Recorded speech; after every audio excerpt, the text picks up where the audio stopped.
You are welcome in English class with Devender sir.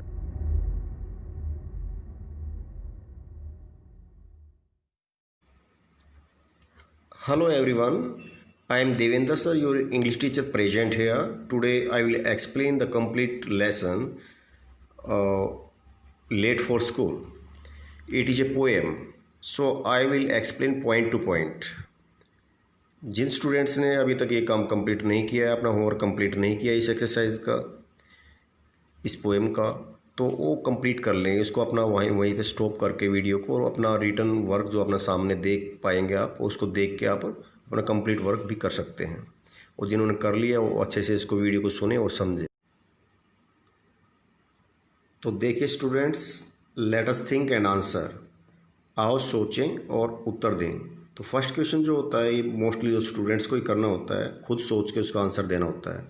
Make a list of excuses you give on being late और absent from school. आप school से absent हुए या आपने बहानेबाजी की, क्या एक्सक्यूज किए, तो आप उसकी एक लिस्ट बनाएंगे। अब है let us understand the lesson. आओ लेसन को अंडरस्टैंड करते हैं। एमसीक्यू क्वेश्चन है ये। क्वेश्चन नंबर 2 देखिए, choose the most suitable answer. Georgie was late because a hurricane blew him away. तो इसका जो सेकंड ऑप्शन ये आएगा, एक हूरिकेन आया था, तूफान, उसको उड़ा ले गया था वहाँ से, तो hurricane blew him away, second option. B देखिए, Georgie climbed a tree because he was chased by a bulldog. उसको पेड़ पर चढ़ना पड़ा था क्योंकि उसको जो है ना पीछा कर रहा था एक बुलडॉग, जैसा कि पोएम में आया है। हकीकत नहीं है लेकिन वो बहाने बना रहे थे, तो उसने ऐसे बातें बताई कि बुलडॉग ने पीछा किया और मैं पेड़ पे चढ़ गया। तो फर्स्ट ऑप्शन इसकी आएगी।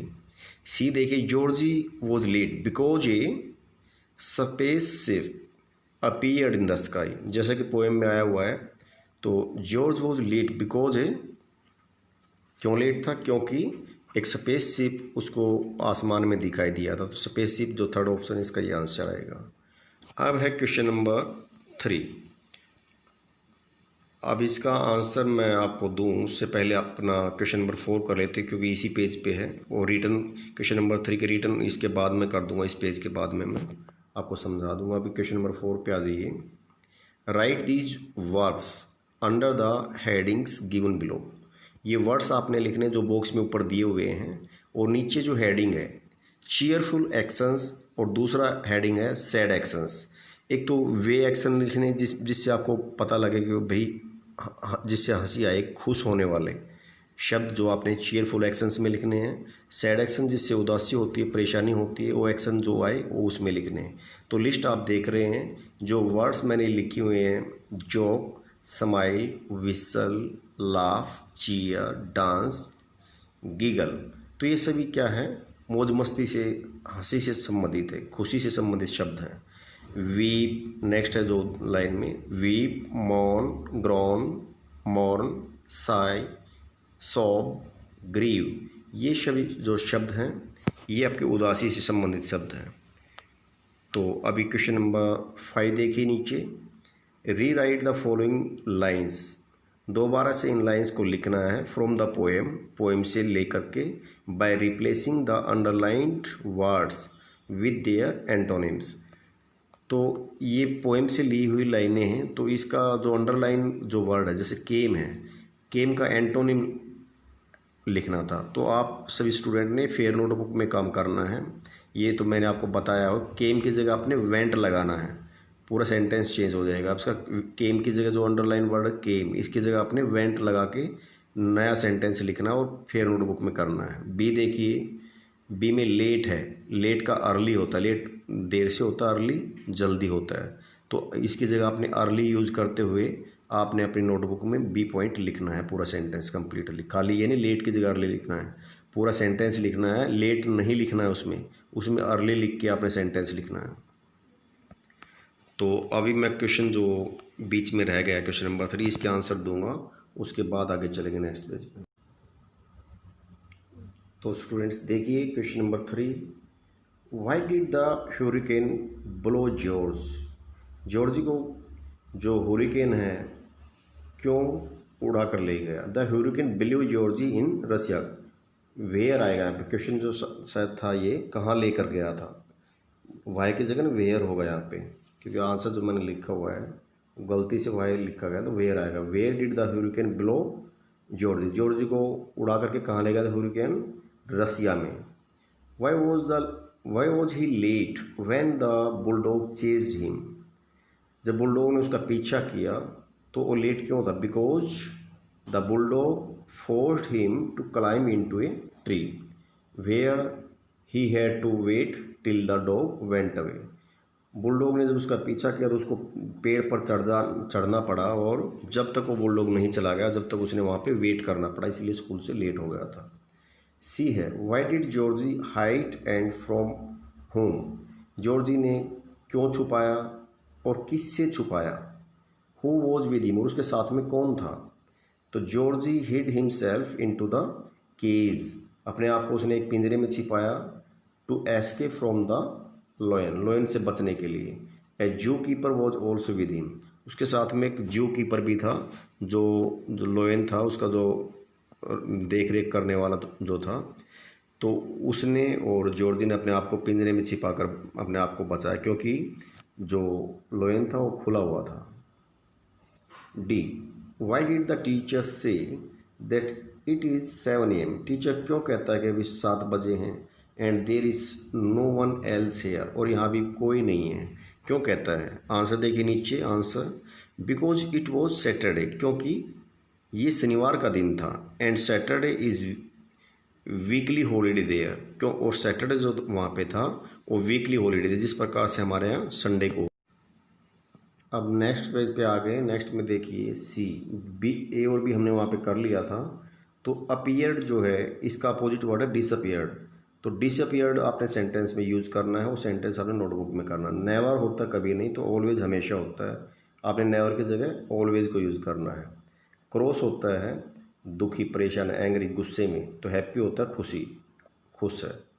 अब नीचे हैं सेंटेंसेस, जो ग्रामर के पोर्शन आपको पहले भी हमने समझा रखे। डिक्लेरेटिव क्या होता है, a declarative sentence makes a statement, वो डिक्लेयर करता है एक स्टेटमेंट होती है, सिंपल स्टेटमेंट। इंटेरोगेटिव जो होता है क्वेश्चन मार्क जिसमें आता है, प्रश्न पूछा जाता है।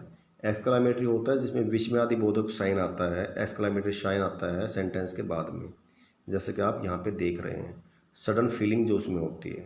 इम्पेरेटिव होता है जिसमें कमांड या रिक्वेस्ट की जाती है, कोई भी गिव्स ए कमांड और रिक्वेस्ट जो की जाती है, उस टाइप के सेंटेंसेस को हम इम्पेरेटिव सेंटेंसेस कहते हैं। तो वही आपने इसमें अब आइडेंटिफाई करना है। क्वेश्चन नंबर 6 में identify and right the kind of sentence, और सेंटेंस की काइंड लिखिए। अब इसमें देखो एक्सक्लामेटरी साइन आया तो क्या है ये, exclamatory sentence. Did he sell, question mark आया, डिड आया तो interrogative sentence. She has not gone to school today, वह आज स्कूल नहीं जा पाई है, तो ये डिक्लेयर कर दी है बात, डिक्लेरेटिव सेंटेंस है। क्लोज द डोर, ये कहा जा रहा है दरवाज़ा बंद करो, तो ये इम्पेरेटिव है, कोई कमांड दी गई है। हाउ मैनी एप्पल्स, ये क्वेश्चन मार्क आप देख रहे हैं, इंटेरोगेटिव सेंटेंस हो गया है। फिर आगे आपका declarative sentences can be positive और नेगेटिव। डिक्लेरेटिव जो सेंटेंस होते हैं वो नेगेटिव भी हो सकते हैं और पॉजिटिव भी हो सकते हैं। जैसे पॉजिटिव में देखिए, ही वॉन द मैच, उसने मैच जीता। Negative, he did not win the match, उसने मैच नहीं जीता। तो नेगेटिव भी हो सकता है, क्योंकि डिक्लेयर कर दिया, जीता है तो बता दिया जीत गया है, और नहीं जीता तो उसने बताया नहीं जीता है, ये बात डिक्लेयर कर दी, इसलिए हम कहेंगे इसको declarative sentence. Highlight the sentences in the paragraph as directed, नीचे जैसे बताया गया है इस प्रकार से हाईलाइट करना है आपने। Highlight the positive declarative sentences in pink, pink colour में आपने जो सेंटेंस पॉजिटिव है उसको पिंक कलर में करना है, और जो नेगेटिव है उसको आपने येलो कलर में अंडरलाइन करना था। अब देखिए जो येलो जो लाइन है, without good health one can not enjoy in this world, ये येलो वाली लाइन बता रहा हूँ मैं आपको। Without good health one can not enjoy in this world, तो ये नेगेटिव, कैन नॉट आया हुआ नेगेटिव है। ऊपर वाला जो पिंक कलर के जो सेंटेंस देख रहे हैं सारे वो पॉजिटिव है, इसमें नोट नहीं आया है। जिस सेंटेंस में नोट आ गया वो नेगेटिव है, उसको हमने येलो कलर से अंडरलाइन करना था। तो ये बहुत इजी है आपके लिए। अब हम नेक्स्ट पेज पे, अब आ गए हम नेक्स्ट पेज पे, question number 8। Add an interesting adjective, to the underline words. जो अंडरलाइन वर्ड्स इसमें आपने कोई भी इंटरेस्टिंग एडजेक्टिव जोड़नी है। हरिकेन है तो डेंजरस हरिकेन कह सकते हैं, खतरनाक हरिकेन, ये डेंजरस आपके एडजेक्टिव इसमें जुड़ गई है। स्कूल है, टेक्निकल स्कूल कह सकते हैं। ट्री है तो टोल ट्री कह सकते हैं, बड़ा पेड़ है, ह्यूज ट्री कह सकते हैं। अब केज है, लोहे का है, सोने का भी हो सकता है, तो आयरन केज, मोस्टली जो मेन होता है वो आयरन केज होते हैं। सोल है, ये आत्मा होती है, तो सिंगल सोल, अकेली आत्मा। टाइम जो होता है नाइस टाइम है, अच्छा समय है। तो इस प्रकार से आपने इनके आगे एडजेक्टिव जोड़नी थी। That is depend on you, कोई भी एडजेक्टिव जो आपको अच्छी लगे वो जोड़ सकते हैं, लेकिन वो आपकी जो मेन जो वर्ड है जिसके आगे आप जोड़ रहे हैं उससे थोड़ा मैच करता हो, ये नहीं कि कुछ भी उसमें आप ऐड कर देंगे। Question number 9, expand the following sentences by adding adjectives. Adding adjective, adjective जोड़ना है। अब आपने जैसे फर्स्ट सेंटेंस दिया ए, एक खाली जगह छोड़ दी, फिर एग्जांपल देके बता भी ऐसे भरने हैं। द, खाली जगह छोड़ दी, gap. Table was broken by the, किसके द्वारा, बॉयज़। किस प्रकार के बॉयज़ हैं वो इसमें आगे देखिए। द ओल्ड वुमेन, इसमें जो था ना ओल्ड वुमेन है, wooden, sorry, the old wooden table was broken by the disobedient naughty boys. Disobedient naughty boys के द्वारा जो टेबल है वो तोड़ी गई थी, ओल्ड वुडन टेबल थी। तो इसमें ये ओल्ड वुडन आएगा और इसमें डिसओबीडियंट नोटी। आगे है द फायर ब्रिगेड बस रीच द फायर स्पॉट, जहाँ पे आग लगी हुई थी वहाँ फायर ब्रिगेड की गाड़ी जो है वो पहुँच गई थी डेस्टिनेशन ऑन टाइम। आगे ए ब्यूटीफुल हाउस, हाउस से आगे ब्यूटीफुल लगा सकते, is being constructed by a famous builder, किसी फेमस बिल्डर के द्वारा बनाया गया है। द हेल्पलेस वुमेन, किस प्रकार की women, helpless. Shouted when a pickpocket man ran away with her precious purse, कोई पिक पॉकेट मैन था, जेब कतरा कोई आदमी था, उसके पर्स को मारकर वो कीमती पर्स जो था एक बेचारी और फिर चिल्लाने लगी थी। हेल्पलेस वुमन कह सकते हैं। इसी प्रकार से आगे हैं द लैब्राडोर, डॉग बहुत होते हैं तो लैब्राडोर उसकी वैरायटी होगी। Labrador rain after the highway thief, highway thief वो तो जो चोरी करते हैं हाईवे पे, तो हाईवे थीफ, थीफ एक प्रकार के तो कई प्रकार के होते हैं, तो ये हाईवे थीफ आप कह सकते हैं। And also alerted the local policeman, local policeman को उसने अलर्ट कर दिया, who code the highway thief after a dangerous chase, एक खतरनाक उन्होंने पीछा किया उसका, उसके बाद उसने उन हाईवे थीफ था जिसको पकड़ लिया। तो इस प्रकार से आप इसको करेंगे। प्रोनाउंस, काइंड ऑफ प्रोनाउंस, जैसे कोई लड़की है मोनिका तो हम उसको सी कहें तो सी क्या हुआ, प्रोनाउन। तो काइंड ऑफ प्रोनाउन जैसे I, you, it, he, she, we, they, me, him, her, us, में सभी प्रोनाउन है जो किसी संज्ञा की जगह यूज होते हैं। जो आप हिंदी में जानते हैं संज्ञा की जगह यूज होने वाले शब्दों को हम सर्वनाम कहते हैं, तो इंग्लिश में हम उनको प्रोनाउन कहते हैं। तो रिफ्लेक्सिव प्रोनाउन क्या होते हैं, जैसे माई सेल्फ, योर सेल्फ, जिसमें सेल्फ लगा होता है, और रिफ्लेक्सिव प्रोनाउन होते हैं। ये पर्सनल प्रोनाउन है, जैसे आई, यू, इट, ही, सी, ये पर्सनल प्रोनाउन है। डेमोन्स्ट्रेटिव होते हैं दिस, दैट और दीज, दोज होते हैं। पोजेसिव प्रोनाउन जैसे दिस पेन इज़ माइन, ये पेन मेरा है, तो माइन ये अक्सर सेंटेंस के बिल्कुल अंत में आते हैं, उसके बाद में कोई नाउन नहीं होता है, बिल्कुल लास्ट में आते हैं जब इनको यूज़ किया जाता है। पॉजेसिव प्रोनाउन, किसी चीज़ पे आपका अधिकार है तो उसमें इनको यूज़ किया जाता है। रिलेटिव प्रोनाउंस जैसे हु, विच, ये चीज़ किससे संबंधित है, तो हु कौन है वो, हु, विच, दैट, हुज, हुम, ये सभी क्या है, रिलेटिव प्रोनाउंस। इंटेरोगेटिव प्रोनाउन होते हैं, डब्ल्यूएच फैमिली के जो वर्ड्स होते हैं उनको इंटेरोगेटिव प्रोनाउन। आगे है आपका इंडेफिनिट प्रोनाउंस। इंडेफिनिट प्रोनाउंस क्या होता है, रेफर टू वन और मोर अनस्पेसिफाइड ऑब्जेक्ट्स, पर्सन्स, एनिमल्स और प्लेसेस के लिए जो किया जाता है, जिसको आप जानते नहीं। एनीबॉडी, जो कोई भी, एनीवन, कोई भी एक, आइदर, या तो वह है या कोई और, नाइदर, नोर आता है, आइदर और आता है मोस्टली, तो नो बॉडी, समवन, एवरी, इस टाइप के जो वर्ड होते हैं ये हैं इनडेफिनिट प्रोनाउंस, अनिश्चित। एम्फेटिक प्रोनाउंस क्या होते हैं, जैसे हिमसेल्फ, हरसेल्फ, आवरसेल्फ और इटसेल्फ। तो refer back to another noun और pronoun in the sentence to emphasize it, किसी सेंटेंस के अंत में यूज़ किया जाता है उनको रेफर करने के लिए। अब हम करते हैं इसका क्वेश्चन नंबर 10। देखिए, fill in the blanks with the suitable pronoun from the brackets, bracket से सूटेबल प्रोनाउन को लेना आपने। I want to help her, मैं उसकी मदद करना चाहता हूँ। He asked them to come in, तो दे और देम है तो ही आस्क्ड उसने पूछा देम इन उनसे टू कम इन आने के लिए उनको कहा। How do you know that they are Italian आप कैसे जानते हैं कि वे इटालियन हैं? तो दे और देम में से दे का यूज करेंगे। इस प्रकार ये जी है the dog is hungry please give it. Dog है तो उसके लिए इट यूज करेंगे, आदमी होता तो उसके लिए हम ही यूज करते। तो ह्यूमन बींग्स को छोड़ के बाकी सभी के लिए इट का यूज करते हैं। आगे देखिए let us pack our bags you pack yours. आप अपने बैग पैक करते, you pack yours and I will pack mine. तो तुम अपना बैग पैक करो और मैं अपना बैग पैक करता हूँ। हु कॉल्ड ऑन यू, तो व्हाट और हु में से आपको किसने बुलाया। व्हाट डू यू मीन आपका क्या अर्थ है, तो इसमें व्हाट आएगा, ये इंटरोगेटिव प्रोनाउन है जो। द बैग इज हर्स बिल्कुल अंत में है तो हर की जगह हर्स आएगा, ये बैग उसका ही पॉजेसिव प्रोनाउन है।